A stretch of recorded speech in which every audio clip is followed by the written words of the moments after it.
Oke guys, balik lagi di channel Bang Bewok. Kali ini di depan gua ada Rusty R di Sportivo tahun 2020 dan Suzuki XL7 tahun 2020 juga. Keduanya tipe tertinggi ya, XL7 dan Rush ini. Kalau soal desain dari depan ya selera masing-masing sih ya. Cuman kalau gue sih prefer kalau soal desain ke Rush ya, karena lebih gagah gitu. Tapi ya balik lagi masing-masing selera orang sih. Oke, kita ke Rush dulu ya, ke interiornya. Ini sih gue akan membandingin secara gue nih sebagai pengguna nih, pemakai mobil ini. Kita lihat dulu nih fitur-fiturnya, terutama nih di dashboard, di speedometer.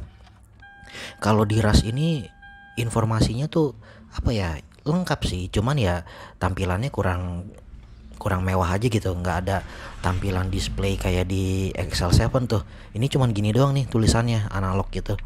Nah ini di dashboard tengah ya so-so lah ya, dengan bahan plastik keras. Ini atasnya udah ada sun visor yang pakai lampu di sisi kiri, cuman belum bisa gue buka karena masih diplastikin. Di sisi driver juga udah ada sun visor juga yang bisa dibuka dan ada lampunya juga tuh, cuman ya lagi-lagi karena masih diplastikin gue belum bisa buka banyak. Ini bahan dashboardnya ada yang dilapis kulit ya, nggak tahu kulit sintetis apa kulit asli, cuman dan di door trim juga sama, cuman sayangnya ya menurut gue warnanya putih sih. Jadi mungkin nanti beberapa tahun ke depan bakalan gampang kotor. Ini udah ada slot untuk pengecasan. Cup holdernya agak minim ya, kecil, nggak bisa ditaruh gelas. Ini ada handrest juga. Bahan joknya dari fabric, cukup enak sih menurut gue untuk joknya. Ini di setirnya ada steering switch untuk audio. Ini udah ada buat telepon juga. Untuk monitornya standar banget sih kalau menurut gua. Hanya ya bisa radio, bisa bluetooth, bisa CD juga. Cuman gue belum pernah coba CD-nya. Twitternya ada di pilar A, pojok kiri pojok kanan untuk posisi Twitter. Nah di sini ada tombol engine start stop. Nah untuk di power window hanya auto di sisi kanan, hanya ada window lock. Door locknya belum ada ya, kalau di XL7 tuh udah ada gitu. Ini auto di sisi drivernya ya, cuman itu doang sih gitu. Dan ini udah ada apa, traction control di samping tombol start switch engine-nya. Oke, kita beralih ke XL7. Kelihatan nih bedanya, lo pada bisa lihat deh tuh, indikator buka pintunya aja mewah banget kan. Menurut gua sih mewah ya kalau dibandingin sama Rush ya kan. Ada logo iluminasinya, pokoknya lebih lebih lebih enak dilihat mata sih kalau menurut gua. Udah gitu jarum jarum speedometer dan jarum takometernya tuh lebih lebih tegas aja gitu, lancipnya pas. Nah ini yang gue bikin gue suka nih, iluminasi di informasi MID di tengah instrumen cluster ini lebih bikin dia lebih mewah gitu, lebih kelihatan di atasnya sih kelihatannya. Ini udah ada head leveling juga di sini, ada traction control, bahkan sensor parkir bisa dimatiin juga. Nah kalau di XL7 Twitternya tuh di pintu ya, di pojok pintu, nggak kayak di Rush tuh yang di ujung pilar A gitu. Nah itu ada spion mundur ya, yang udah ada kamera. Bahan dashboardnya ini motif karbon dari, dan di pintu juga motif karbon kayak gitu. Bahan joknya fabric. Nah ini enaknya nih, ada cup holder yang bisa dinginin karena ada lubang AC-nya di sini gitu, dan ukurannya cukup gede sih menurut gua. Handrestnya juga lumayan sih, meskipun lebih enak di Rush ya, karena di Rush itu lebih gede gitu sih. Nah ini sun visornya, ini yang bikin minus sih, kurang banget karena cuman kaca gitu doang.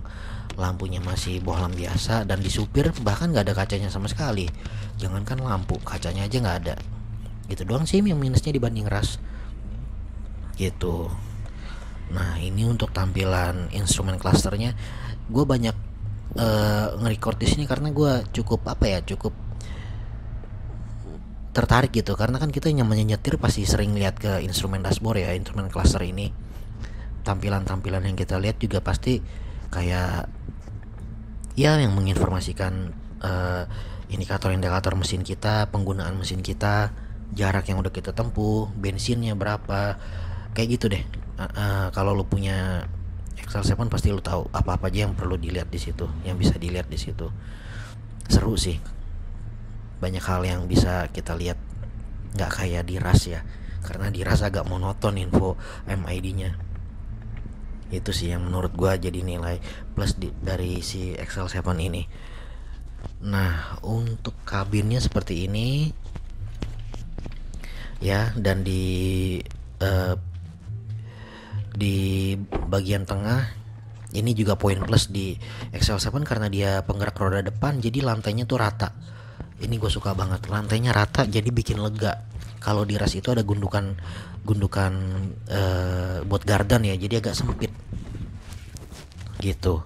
Nih lantainya tuh rata, enak, jadi kita mau naruh kaki itu bahkan untuk didudukin 3 penumpang masih lega, kaki itu nggak capek nih buat perjalanan jauh. Nih lu bisa lihat kaki gua, posisi kaki gua tuh enak banget duduknya tuh, nginjaknya tuh bisa santai. Ini tampilan dashboard depan dari tengah ke depan, plong kan. Cuman memang headrest penumpang depan tuh agak gedean. Ini poin plus juga, dia punya handrest di jok tengah yang dimana di RAS tuh nggak ada. Itu sayangnya sih. Lobang AC untuk double blowernya ada 4, kalau di RAS cuma 3. Bahan jok sama-sama pabrik ya, baik RAS maupun Excel 7. Cuman di Excel 7 ini kiri kanannya itu udah dilapis semi kulit. Nah ini joknya Excel 7 maju mundurnya nih jauh banget sumpah. Jadi kita bisa gesernya bisa enak. Itu one touch tumble-nya juga maju ya. Kalau di RAS tuh ngelipat. Nih gue contohin nanti di sini. Ini baris keduanya, joknya kalau mau kita buka, ini gua agak susah ngebukanya karena lagi ngaitin jok belakang ya. Jok belakang tuh kalau mau kita lipat cuman bisa ngelipet gitu doang. Nah ini one touch tumble-nya untuk mempermudah kita keluar masuk ya ke baris ketiga. Baris ketiga di RAS ini ngelipatnya nggak bisa rata lantai kayak di Excel 7 ya. Nah ini juga penyimpanan dongkrak dan lain-lain. Kalau di RAS tuh di bawah jok depan. Bahkan itu gue taruh di situ karena ya baris ketiga di RAS ini sih jarang dipakai, jadi gue taruh aja di situ ya. Gitu. Nah ini bahannya pabrik dan dia nggak ada handrestnya. Itu sayangnya tuh, kurangnya si RAS ini. Tuh dia ada gundukan tengah yang bikin kaki kita agak sempit. Nah jadi kalau bawa 3 orang di tengah ya kakinya mesti kayak gini, ke kiri 1 ke kanan 1. Nah ini pandangan di RAS itu lebih lega ya, karena apa ya, mungkin desain dashboardnya yang lebih landai dan headrestnya tuh nggak menjulang ke atas kayak si Excel 7. Bangku baris keduanya RAS ini juga bisa dimaju mundurin, cuman nggak sejauh di Excel 7. Excel 7 tuh luas banget gerak maju mundurnya, jadi lebih fleksibel, lebih lega lah gitu. Nah kita balik lagi nih ke Excel 7 ya. Gue sih suka nih sama interiornya karena kelihatannya bisa lebih lega gitu dibanding si RAS. Mungkin ini bangku baris ketiga juga bisa dilipat rata lantai karena dia nggak ada gardan belakang ya, karena kan dia penggerak roda depan, jadi dia bisa rata lantai. Itu yang bikin unggulnya si Excel 7 gitu. Nih gue mau ngasih lihat baris ketiga atau bagasinya RAS ya. Nah, nanti kalian bisa lihat nih, jauh banget gitu loh. Baris ketiganya si RAS ini bangkunya cuman bisa dilipat ke depan doang, nggak bisa masuk ke lantai kayak si Excel 7 tuh. Cuman gitu doang, dikaitin ke jok tengah doang. Jadi kita ya sebatas ini doang nih kalau mau bawa barang-barang banyak. Meskipun kalau salesnya bilang bisa kok pak, kursinya dilipat, yang tengahnya dilipat lagi ya, tapi kan kita udah kehalang di bangku ketiga ini cuman ngelipat ke depan gitu doang tuh. Emang kalau untuk secara fitur dia airbagnya sampai ke belakang ya, airbag pilarnya si RAS ini. Di Excel 7 sih belum ada gitu. Oke, kita balik lagi ke Excel 7 ya. Ini sore ini gua agak sempit parkirnya karena ada ras pertama yang dikerodongin di belakang. Ya kurang lebih mungkin sekian dulu ya, review kita kali ini. Bukan review sih ya, gue mengkomparasi gitu secara secara gue sebagai pengguna dua mobil ini. Ini mobil mobil yang XL7 sebenarnya mobil abang gue dari Bandung.